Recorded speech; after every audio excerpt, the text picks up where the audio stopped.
प्रश्न नंबर 1 है, शिव सिंह सेंगर ने हिंदी कवियों पर वृत्त संग्रह कब प्रस्तुत किया था? विकल्प है 1823, 1883, 1843 या 1853। सही विकल्प जो होगा वो है हमारा बी, यानी कि शिव सिंह सेंगर का जो वृत्त संग्रह जिसे आचार्य रामचंद्र शुक्ल ने कहा है शिव सिंह सरोज, वो 1883 को प्रकाशित हुआ था। तो सही उत्तर होगा हमारा बी। अगला प्रश्न है, सफेद घोड़ा काला सवार नामक गद्य रचना किसकी है? विकल्प है हृदयेश, भारतेंदु, श्रीलाल शुक्ल या निर्मल वर्मा। सही उत्तर होगा हृदयेश, यानी कि सफेद घोड़ा काला सवार जो रचना है वो हृदयेश की है। सही उत्तर होगा ए। अगला प्रश्न है, पतझड़ था झाड़ खड़े थे सूखे से फुलवारी में, किसलय दल कुसुम बिछाकर आए तुम इस क्यारी में। जयशंकर प्रसाद की ये पंक्तियां किस संग्रह से ली गई हैं? विकल्प है आंसू, लहर, झरना या कामायनी। सही उत्तर होगा आंसू, यानी कि जो आंसू इनका विरह काव्य है उससे ये पंक्तियां ली गई हैं। सही उत्तर है ए। अगला प्रश्न है, दलित लेखन की विचारधारा क्या है? विकल्प है मार्क्सवादी, अंबेडकरवादी, जनवादी या इनमें से कोई नहीं। दोस्तों, दलित लेखन की जो विचारधारा है, सही उत्तर होगा हमारा बी, यानी कि वो विचारधारा है अंबेडकरवादी। सही उत्तर है बी। अगला प्रश्न है, खेती न किसान को, भिखारी को न भीख, बलि बनिक जो बनिज न चाकर को चाकरी। किसकी काव्य पंक्ति है? विकल्प है स्वामी रामानंद, ईश्वरदास, नाभादास या तुलसीदास। सही उत्तर इसका होगा महाकवि तुलसीदास, यानी कि ये जो पंक्तियां हैं वो है महाकवि तुलसीदास की। अगला प्रश्न है, भक्तमाल के रचनाकार हैं। विकल्प है केशव, सेनापति, नाभादास या नरहरि बारहट। तो आप जानते हैं भक्तमाल के रचनाकार है नाभादास। सही उत्तर होगा हमारा सी, यानी कि नाभादास। अगला प्रश्न है, ये कोठे वालियां के लेखक कौन हैं? विकल्प है चतुरसेन शास्त्री, अमृतलाल नागर, भीष्म साहनी या कुबेरनाथ रॉय। तो ये कोठे वालियां जो है ये अमृतलाल नागर की रचना है। सही उत्तर हमारा होगा बी, यानी कि अमृतलाल नागर। अगला प्रश्न है, कबीर को भाषा का डिक्टेटर किसने कहा है? विकल्प है हजारी प्रसाद द्विवेदी, आचार्य रामचंद्र शुक्ल, धनवीर भारती या पुरुषोत्तम अग्रवाल। सही उत्तर है हजारी प्रसाद द्विवेदी, यानी कि कबीर को भाषा का डिक्टेटर कहा था आचार्य हजारी प्रसाद द्विवेदी ने। आखिर का सही उत्तर होगा ए। अगला प्रश्न है, निम्नलिखित पंक्तियों में कौन सा अलंकार है? खड़ग बीज चमके चहु ओरा, बूंद बांध बरसहि घनघोरा। इसमें हमें अलंकार की पहचान करनी है। विकल्प है उपमा, रूपक, उत्प्रेक्षा या दीपक। दोस्तों, अगर आपने अलंकार अच्छे से पढ़े होंगे तो आपने देखते ही पहचान लिया होगा कि इसमें रूपक अलंकार है। तो 9वें हमारे प्रश्न का सही उत्तर होगा बी, यानी कि रूपक अलंकार। अगला प्रश्न देखते हैं। प्रश्न नंबर 10वां है, निम्नलिखित पंक्तियों में कौन सा अलंकार है? अलंकार की पहचान करनी है। बार बार गर्जन वर्षण है मूसलाधार, हृदय थाम लेता संसार, सुन सुन घोरवन हुंकार। अलंकार की पहचान करनी है। विकल्प है रूपक, उपमा, पुनरुक्ति प्रकाश या अतिशयोक्ति। तो सही उत्तर होगा पुनरुक्ति प्रकाश, यानी कि पुनरुक्ति प्रकाश से संबंधित ये पंक्तियां हैं। अगला प्रश्न है, अलंकार केवल वाणी की सजावट के लिए नहीं है, भाव की अभिव्यक्ति के विशेष द्वार हैं। यह कथन किसका है? विकल्प है जयशंकर प्रसाद का, बाबू श्याम सुंदर दास का, सुमित्रा नंदन पंत का या नंदुलारे वाजपेयी का। तो इसका जो सही उत्तर है वह है सुमित्रा नंदन पंत का ये कथन है कि अलंकार केवल वाणी की सजावट के लिए नहीं है वरन भाव की अभिव्यक्ति के विशेष द्वार हैं। अगला प्रश्न है, सही उत्तर होगा सी। अगला प्रश्न है, निम्नलिखित में से चिंतामणि की काव्य रचना कौन सी है? विकल्प है ललित ललाम, कवि प्रिया, काव्य विवेक या रसिक प्रिया। तो इसका जो सही उत्तर होगा वो होगा काव्य विवेक, यानी कि चिंतामणि की काव्य रचना जो है वो काव्य विवेक से है। काव्य विवेक चिंतामणि का रचना है, चिंतामणि की रचना है। तो अगला प्रश्न देखते हैं। 84 सिद्धों की चेतना का दार्शनिक आधार किससे संबद्ध है? विकल्प है लोकायतन, बुद्ध, महावीर या इनमें से कोई नहीं। दोस्तों 84 सिद्ध आप जानते हैं बौद्ध धर्म से संबंधित है और इसका सीधा सा उत्तर होगा हमारा बी यानी कि महात्मा बुद्ध। 13वें प्रश्न का सीधा उत्तर होगा बी। अगला प्रश्न है भविष्य कहा के रचनाकार कौन है? विकल्प है जिंदल सूरी, जोगेंद्र धनपाल या पुष्पदंत। सही उत्तर होगा धनपाल। भविष्य कहा जो रचना है वो धनपाल की है। अगला प्रश्न है ए रानी मन देखो विचारी, एह नहर रहना दिन चारी, जब लगी अहे पिता का राजू, खेली लेहू जी खेलन आजू। ये पंक्तियां किस रचना की हैं? विकल्प है हंसावली, ढोला माररा दूहा, माधवानंद काम कंदिला या पद्मावत।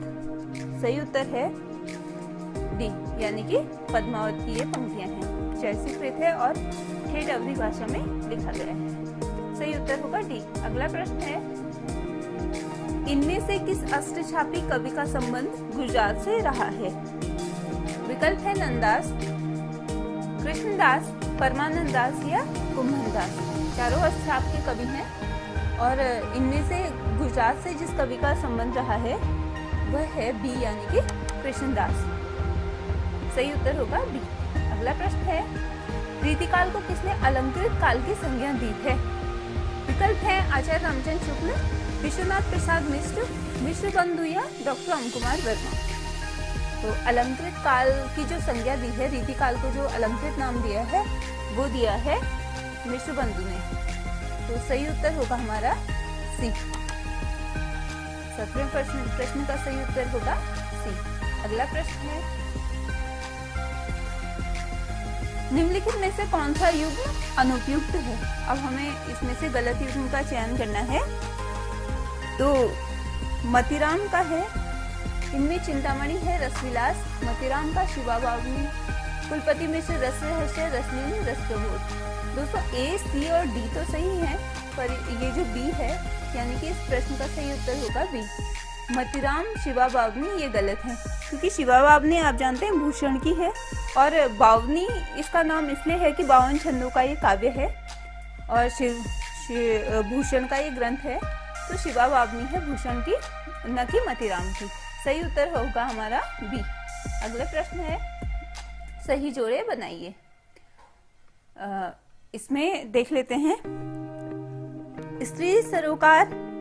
स्त्री सरोकार आप जानते हैं आशा रानी बोहरा का है और हम सभी औरतें हैं मनीषा का, औरत के लिए औरत नासिरा शर्मा का और उपनिवेश में स्त्री आप जानते हैं प्रभा खेतान का है, जो ये घोषित नारीवादी लेखिका हैं प्रभा खेतान, उन्हीं का है ये। 2003 में आया था उपनिवेश में स्त्री, तो ये है प्रभा खेतान का।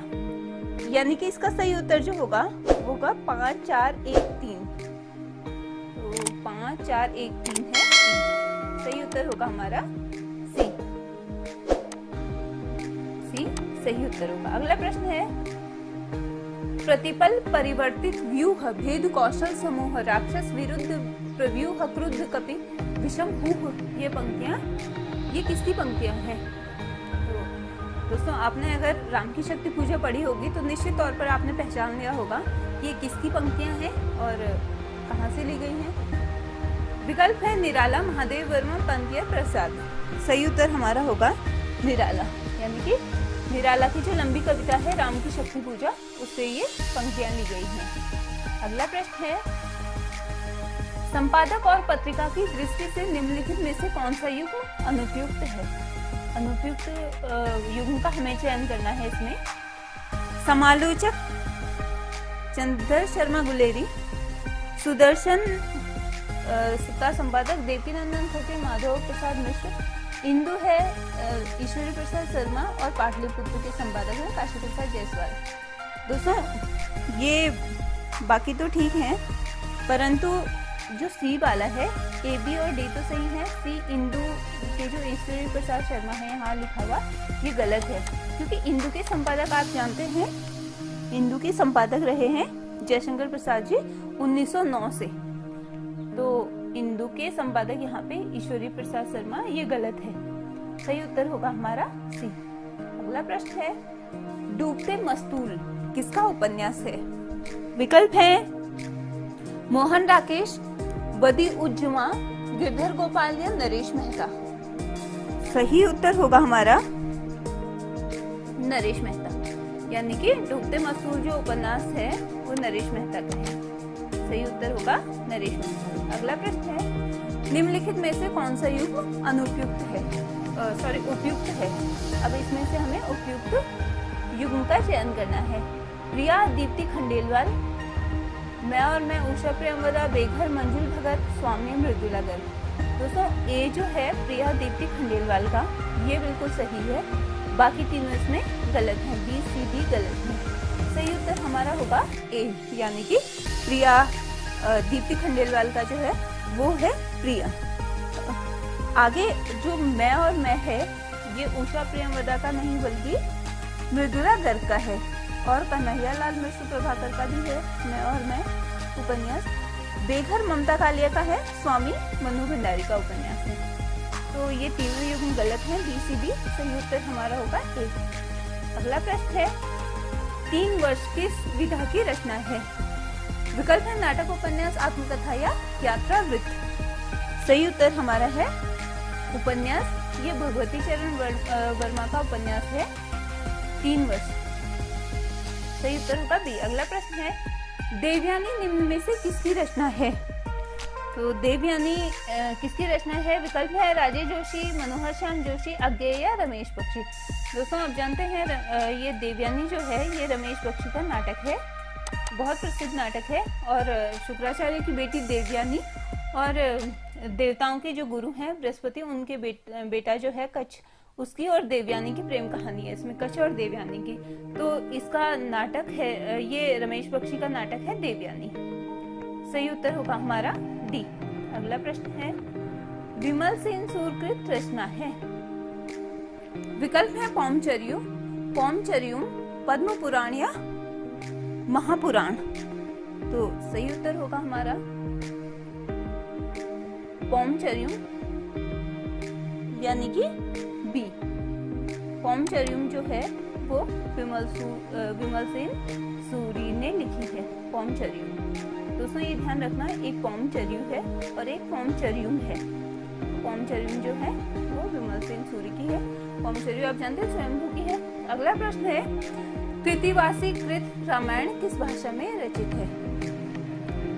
विकल्प है बंगला, तमिल, गुजराती और तेलुगु।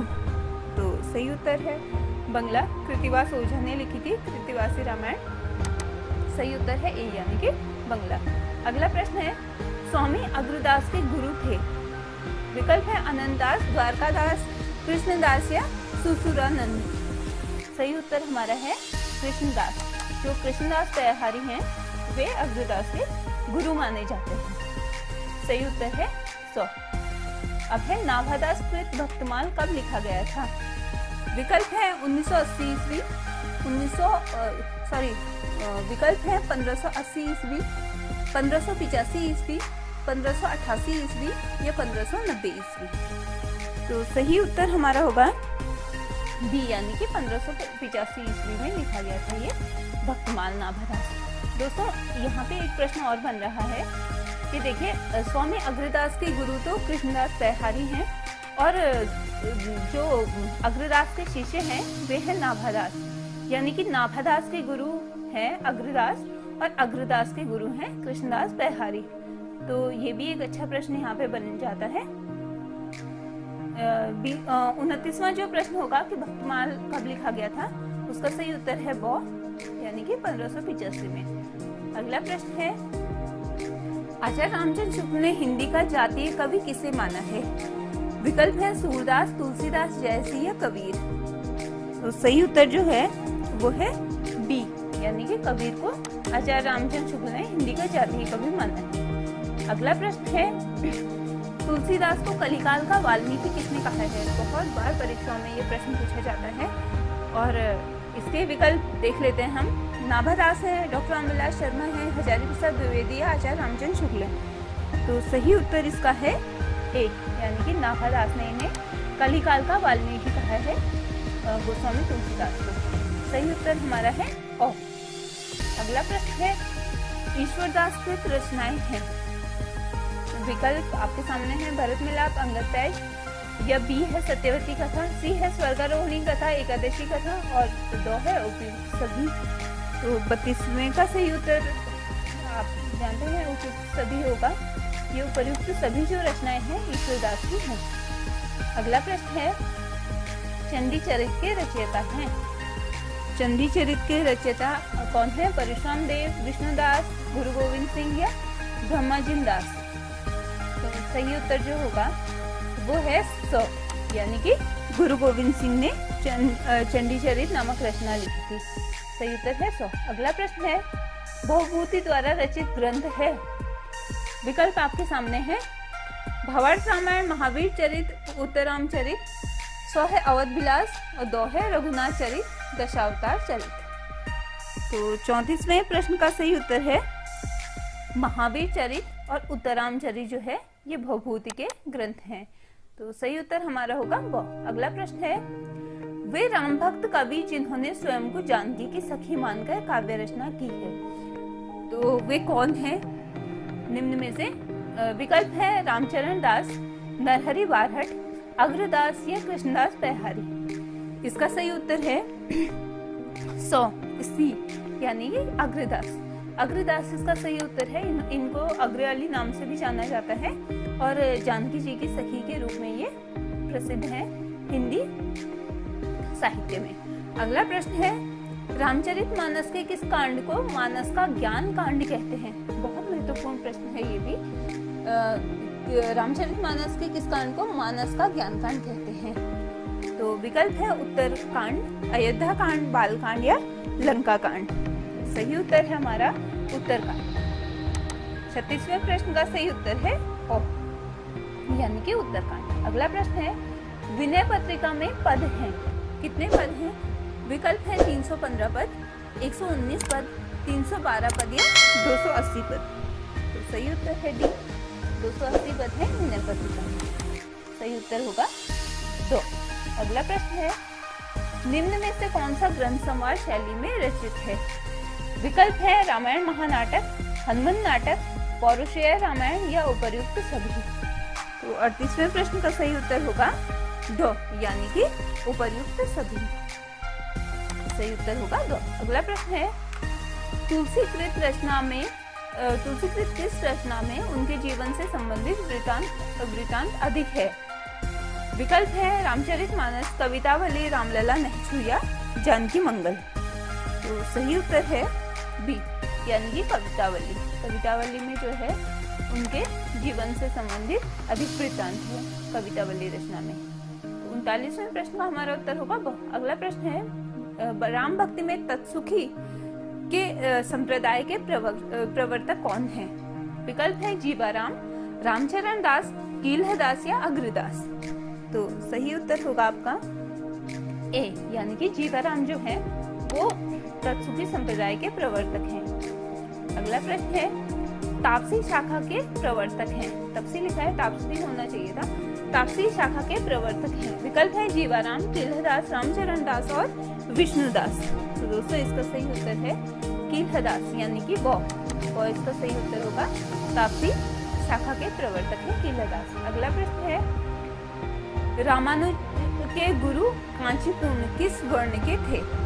ये भी यहाँ पे अच्छा प्रश्न बन जाता है कि ये रामानुज के गुरु कौन थे? कांचीपुर्ण। और कांचीपुर्ण जो थे वो किस वर्ण के थे? विकल्प है ब्राह्मण, क्षत्रिय, वैश्य, शूद्र। तो इसका सही उत्तर है दो, यानी कि शूद्र वर्ण के। कांचीपुर्ण जो थे वे शूद्र वर्ण के थे और रामानुजाचार्य के गुरु थे। अगला प्रश्न है सूफी संतों की अनहलक की घोषणा किससे मिलती जुलती है? बहुत महत्वपूर्ण प्रश्न है ये भी कि सूफी संतों की अनहलक की घोषणा किससे मिलती जुलती है। विकल्प है एकेश्वरवाद से, विशिष्ट अद्वैतवाद से, द्वैतवाद से या अद्वैतवाद से? तो इसका जो सही उत्तर है वो है अद्वैतवाद, यानी कि शंकराचार्य का जो अद्वैतवाद था उससे मिलती जुलती है अनलहक की घोषणा। तो अनलहक का मतलब भी होता है अहम ब्रह्मास्मि, और आप जानते हैं अहम ब्रह्मास्मि जो सूत्र दिया था वो दिया था ये जगत गुरु शंकराचार्य ने, जिनका अद्वैतवाद है। तो अनलहक उसी से संबंधित है। अनलहक का अर्थ ये होता है अहम ब्रह्मास्मि। अगला प्रश्न है, भक्तिकालीन हिंदी काव्य की सर्वाधिक प्रमुख भाषा है? विकल्प है पंजाबी, अवधी, ब्रज या राजस्थानी। तो 44वें प्रश्न का सही उत्तर होगा सी, 100, यानी कि ब्रज। ब्रज जो है ये सर्वाधिक प्रमुख भाषा रही है। भारतेंदु काल तक काव्य की भाषा ब्रज भाषा थी। अगला प्रश्न है, गेय पदों की परंपरा हिंदी में किससे शुरू होती है? विकल्प है हिंदी के जैन कवियों से, अपभ्रंश कवियों से, नाथों से या सिद्धों से। तो गेय पदों की जो परंपरा है हिंदी में वो सिद्धों से शुरू होती है। सही उत्तर हमारा होगा 2, यानी कि सिद्धों से। अगला प्रश्न है, कबीर को वाणी का डिक्टेटर किसने कहा है?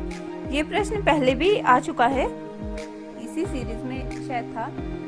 तो वाणी का डिक्टेटर किसने कहा है? विकल्प आपके सामने है और सही उत्तर हमारा होगा वो, यानी कि आचार्य हजारी प्रसाद द्विवेदी ने कबीर को भाषा का या वाणी का डिक्टेटर कहा है। सही उत्तर है वो, आचार्य हजारी प्रसाद द्विवेदी। अगला प्रश्न है, निम्नलिखित में से कौन सी उक्ति कबीर की नहीं है? महत्वपूर्ण प्रश्न है ये भी। तो उक्तियां हैं, पहला है पांडे कौन कुमति तू ही लागी, दूसरा है झरी लागे महलिया गगन फहराए, तीसरा है जरा मुई न भय हुआ कुशल कहाँ ते होए, और चौथा है चलन चलन सब लोग कहते हैं न जाने बैकुंठ कहाँ है। तो इसका जो सही उत्तर है वो है ये जो बी वाला है दोस्तों, झरी लागे महलिया गगन फहराए। ये जो पंक्ति है ये धनी धर्मदास की पंक्तियां हैं। तो सही उत्तर हमारा है बौ, यानी कि ये जो पंक्ति है धनी धर्मदास की है और कबीर की नहीं है। बाकी तीनों पंक्तियां कबीर की हैं। सही उत्तर हमारा होगा बौ। अगला प्रश्न है, वीर कहा मई थही खंड गावहूं, कथा काल कहे लोग सुनाओ, किस रचना की पंक्ति है? विकल्प है चंदायन, पद्मावत, हंसावली या मृगावती। सही उत्तर होगा हमारा ए, यानी कि चंदायन से ये पंक्तियां ली गई हैं। मुल्ला दाऊद की रचना है, आप जानते हैं चंदायन, तो उससे ये पंक्तियां हैं। सही उत्तर हमारा होगा ए। अगला प्रश्न है, निम्नलिखित में से कौन सी पंक्ति पद्मावत की नहीं है? विकल्प है हो बिनु मंदिर को छाया, दी है ओ नहीं घटा परी जग छाहा, सौ है विरह रूप दर्पण संसारा, और दो है उन बान्हा उसके जान मारा। सही उत्तर जो है वो है विरह रूप दर्पण संसारा, 100, यानी कि 100 इसका सही उत्तर होगा। दोस्तों ये विरह रूप दर्पण संसारी ये बहुत प्रसिद्ध पंक्तियां हैं मधुमालती की, और मधुमालती के लेखक आप जानते हैं मंझन है। तो मधुमालती की ये पंक्तियां बहुत प्रसिद्ध हैं, विरह रूप दर्पण संसार। सही उत्तर हमारा होगा 100। अगला प्रश्न है, निम्नलिखित अगला और अंतिम प्रश्न है आज का, निम्नलिखित में से किस सूफी रचना में दोहे की जगह बरवे छंद का प्रयोग है? विकल्प है रसरतन, ज्ञानदीप, अनुराग बांसुरी या चित्रावली। तो इसका जो सही उत्तर है वह है सी, 100, यानी कि अनुराग बांसुरी जो है उसमें दोहा चौपाई की जगह बरवे छंदों का प्रयोग है, और इसीलिए ये रचना सर्वाधिक प्रसिद्ध है, अनुराग बांसुरी। तो ये थे हमारे 50 प्रश्नों का संकलन। दोस्तों आपको ये वीडियो कैसा लगा कमेंट करके जरूर बताएं, और वीडियो को लाइक कीजिए, चैनल को सब्सक्राइब कीजिए।